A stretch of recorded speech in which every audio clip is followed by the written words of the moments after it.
Hi, I'm Terry Comfort. I work here at East Swamp Church. I'm administrative assistant with children's ministry and student ministry.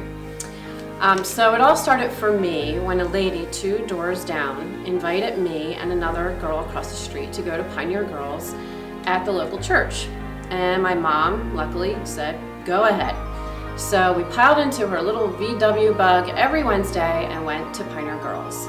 And it is here that I accepted Christ. Don't know the exact time, but it is during my time in Pioneer Girls.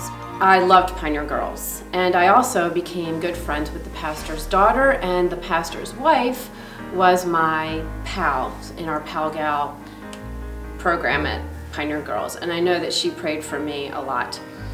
And when I grew out of Pioneer Girls, I became a leader there, and I helped out, and I also went to the youth group and had a great time there as well, and met new people and grew in my walk with Christ. When the friends that I was friends with in youth group, their family moved to another church, they invited me to go to that youth group. And they also invited me to take the bus home on Wednesday nights to their house, eat dinner, drive me to youth group, and drive me home from youth group. But Wednesday nights were what I lived for, and I went to that youth group until I graduated. And I also met my husband, Tim, there. If it weren't for Liz, though, the First Lady, I probably would not be sitting in front of this camera today. She is the one that started it all by inviting me to Pioneer Girls.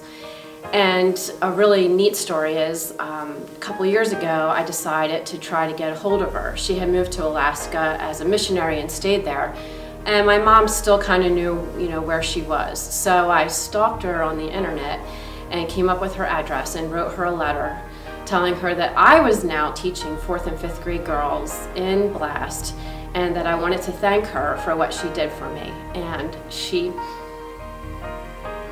I gave her my email, and she emailed me back and said, I always think of you. I've thought of you all through the years, and of course I remember you. And I think it's been 30 some years, I actually got a chance to meet her. She was on the East Coast, stopped by, and I got to give her a hug and a for real thank you. So there were many people through my life that led me towards Christ, on my path in Christ, but it was her that started it all, just one person that started me on my journey.